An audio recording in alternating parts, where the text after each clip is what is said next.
Right, ladies and gentlemen. Where are the ladies and gentlemen? Good point. There's no such thing as a free meal, so now you have to listen to me. Right, well, welcome everyone. Thank you for coming. Lovely to see so many of you here, some of whom I recognize. But some people will do anything for a drink. Anyway, so for many of you, all of you, it's the very first time I've taken you out to dinner. Yes. A memorable occasion, but you know, I'm going to make this a regular thing. Are you really? I'm going to take you next week. I will take you out to dinner every single time I turn 40. Oh, Shame. Okay, or maybe come back when I'm 140. All right. So they say that 40 is the new 30. That is a cliche as overused as Boris Johnson's Johnson. And by the way, this is a fundraiser for the Brexit Party. We're leaving the Let's get on. Anyway, We've been duped. I remember in my first job, there was an old colleague who said, at 40 you ask yourself, what have I done with my life? And it's an age, really? well, yeah, speak for yourself. Don't tell me you've reached that age because, now we are father and son, but I can't tell you which one's which, you know, data protection and all that. Are you the geriatric? You look like it. Well, you may count the annular rings. We do a great double act, you know, Jack Whitehall and all that. Yeah. Anyway, someone had a wicked sense of humour. What's that? Who's that for? 40? Months? What? Anyway. So, age is but a state of mind. Thank you for saying that. The most decent thing you ever said. I wasn't saying it about you. What is the state of your mind? Well, sober at the moment. Oh, well, Won't last though, won't last. wow, okay, I don't want to catch any of you without a drink in your hand.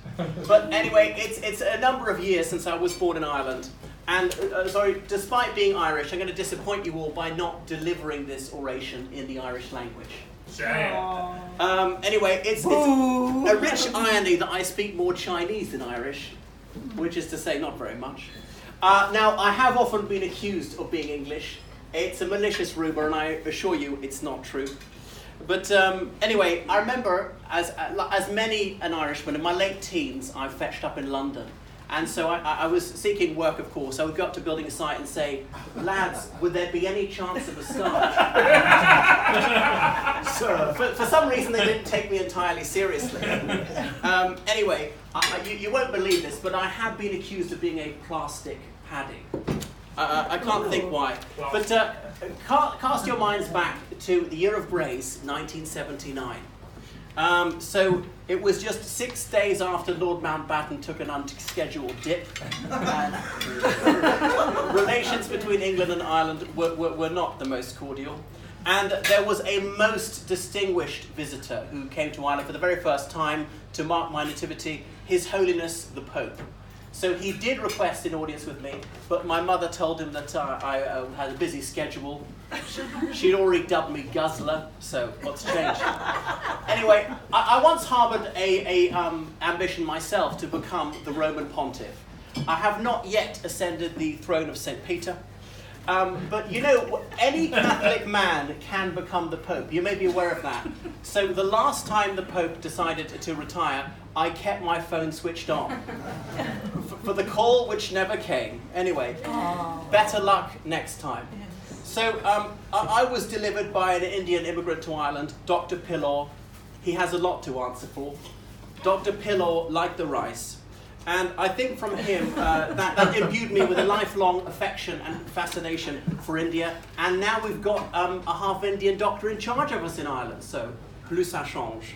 Anyway, I'm told that I lay on the right-hand side of the womb. You might notice my right ear is flat on top, this underdeveloped cartilage. I thought it showed a congenital right-wing tendency. Marked me lifelong. So medical students observed my nativity and said it was the perfect birth, though I don't have a clear recollection of it myself. Can your mother give a little input there?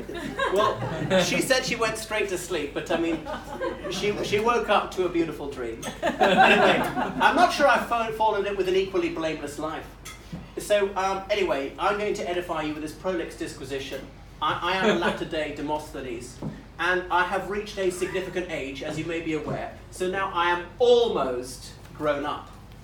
Never. Well, reaching this age is a bittersweet moment. I call to mind the words of A.E. Housman, "Of my 70 and 10, 40 years shall never come again." But I remind myself that age is a rare privilege. We've all known people who haven't made it to this age, which is why we've got to actually be thankful to be not as young as we once were, rather than lamenting it. We've known members of our family who haven't made it to this age. So I count myself as blessed to be griping about being this age. I look back at my 20s. Hear, hear. Don't rub it in. You look back at your 20s, Robert. You shock me. But anyway, I'm mindful of Disraeli's dictum that youth is a blunder, manhood a struggle, age a regret. So youth was a blunder, manhood is kind of a struggle. I hope age will not be a regret, but sometimes, yes, I think I got it wrong 9 times out of 8. Because maths never was my strong suit. But I look back at my childhood, which is actually over. Putting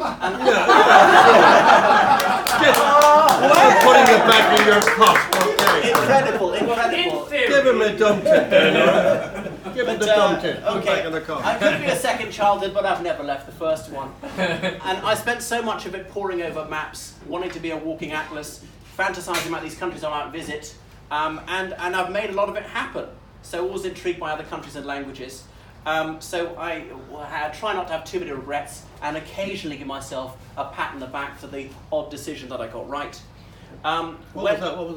I don't remember, but when I was little, there was somebody in my class when I was little who was trying to pronounce the and going and I said, "Just say the word!" Anyway, it's at that point I realised my life's vocation was teaching literature.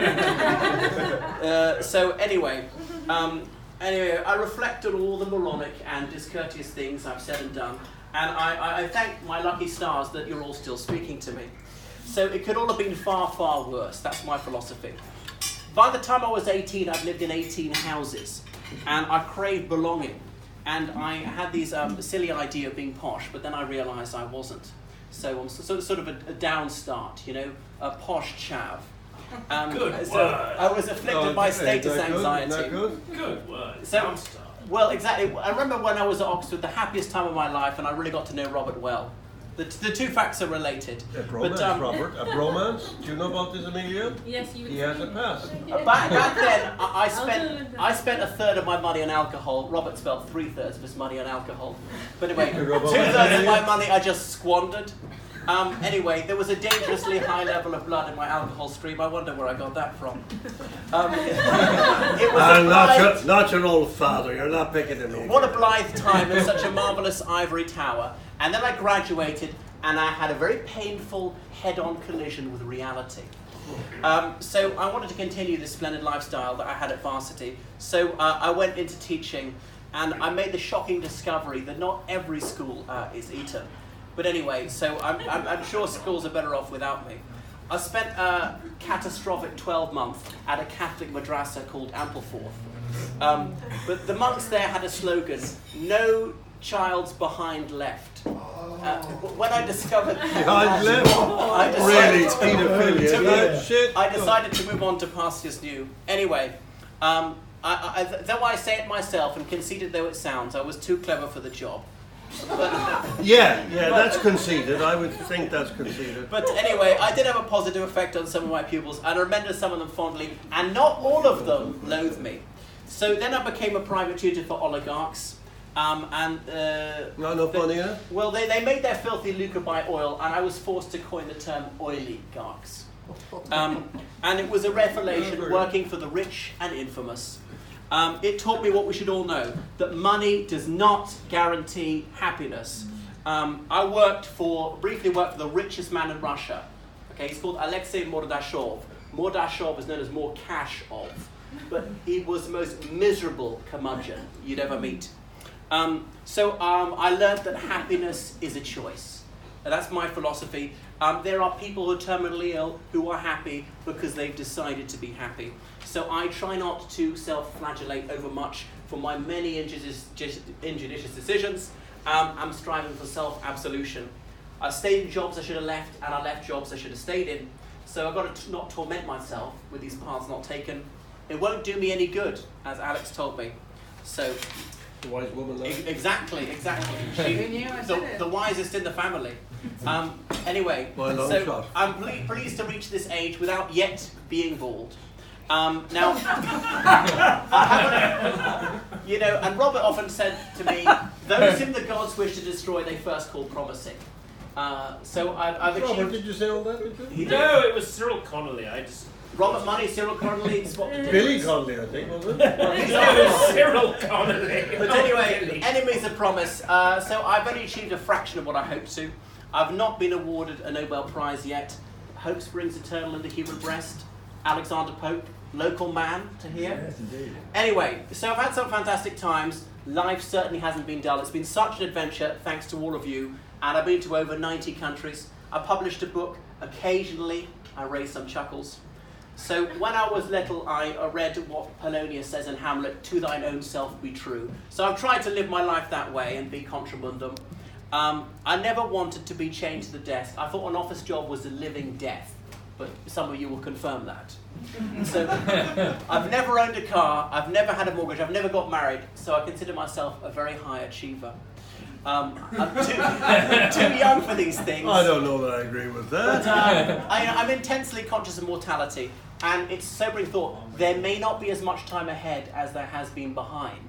So I intend to savor every day, and I resolve not to ask at the end of the day how much money I've got, but how much happiness I've got when I put my head on the pillow. Yeah. So I know again it's hard to believe, but I have made some mistakes. And the thing is, they've been my fault, my countless disasters. Anyway, so I'd like to thank my parents for being such a tower of strength in my many times of travail, being generous to a fault. But just one thing, just one request. I've never heard emotions like that. I was talking about my Twickenham parents. But just one request, Mum. Please. No more clothes or Stop shoes. buying me clothes. This is her George, she has a dish statue for you, You all have right? to It's a buy Muslim them country. for John, okay? All right. Anyway, so it's marvelous to reach this age with two living parents. And okay, so I do homage to them. George, hey, all Oh right. my God. Yeah, don't ask for an encore. Anyway, I'd like to thank my father for his zest for life, so full of fun and japes, and I attribute to him my sense of humour. You've got a lot to answer for. So his élan vital is unsurpassed. Nobody ever called him boring. Anyway, when I was an adult, I then realised that not all dads are fun. And just how exceptionally fortunate I was. Can I stand up? And he taught me so much, like, he said, begin each day with a shower, shit shave, and a shampoo. But not all four at the same time. Anyway, that's You haven't looked at the show recently, have you? yeah, as my brother-in-law said at my wedding, he is Ireland's answer to Billy Connolly. At your wedding. That was, no, his wedding. That's your fucking... You weren't at our wedding, what are you? It was a gross understatement. Billy Connolly is Scotland's version of John Callaghan. You don't You're my Anyway, George. I'd like to thank my dear mother for inculcating me in a love of reading. I seldom have my snout out of a book. And she read me countless bedtime stories. Before I was 8, she'd read me so many gems of literature. And it's to her that I attribute this absolutely priceless gift. You turned me into a bibliophile, a verbomane, historical obsessive, and an information addict. Thank you so much. You made me unemployable.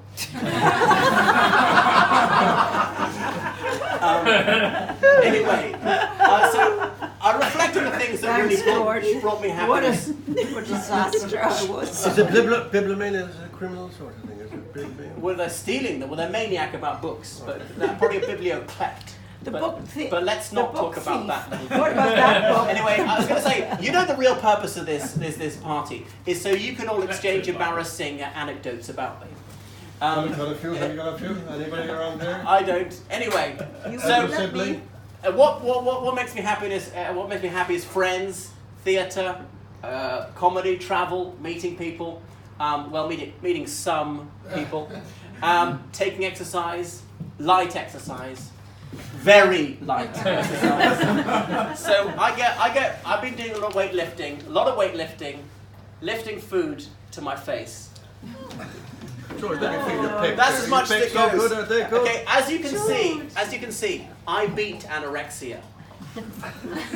You're recovering from What do you think? the Buddha. Anyway, so The Buddha from Bodh Gaya. my dad, he long ago told me that I had the body of a trained athlete, a sumo wrestler. So it's all part of my Keep Fat campaign.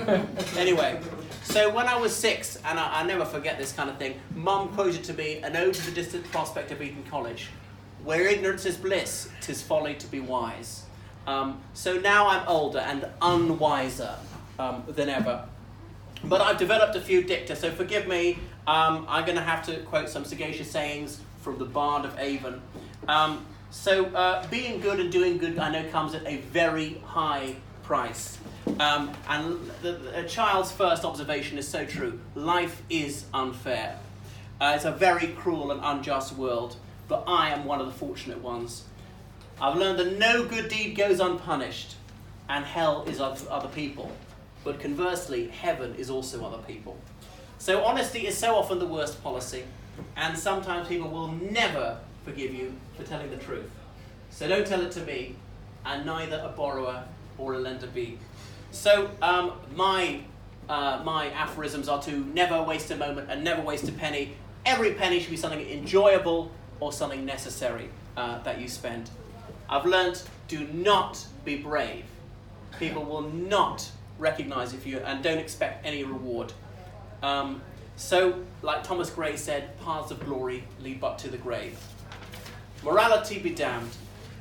But anyway, I don't want to be good, I want to be happy. You disagree? Okay. Anyway, I decided not to try not to worry too much about money. You could get more money, but you can never get more time. Save time, make time, while time lasts. All time's no time, when time's past. I remember I read it on a sundial at school. St. Paul said, "You know not the day, nor the hour, so you have to make the most of this evening." Or J. Lowe, noted philosopher, said, "You only got one life, you never know what they're gonna. Well, who cares what they're gonna say?" I was on the same yacht that she was on once, not at the same time. But they said sometimes, you know what she'd ask for lunch? A grape. Okay, so there are not many pleasures in life that are worth going without for the sake of another couple of years in a nursing home at the end. So I know I'm an odd bod, and nobody has ever accused me of normality. So I'm going to keep it that way. I'm my own man. So I look forward to living for at least another 100 years. Oh God! And I expect to see all of you there at the party. No, thank you. Okay. But to make it happen, we all know the best way to preserve organic material, and that's in alcohol. Anyway, so ladies and gentlemen, will you all please be upstanding and charge your glasses and ready for a toast?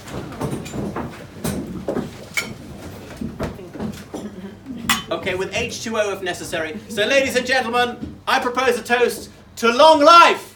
Long life! Happy birthday, George! Happy birthday! Happy birthday! Happy birthday. Happy birthday, thank you so much. And another birthday to come, at least. George, I have to disappoint you when you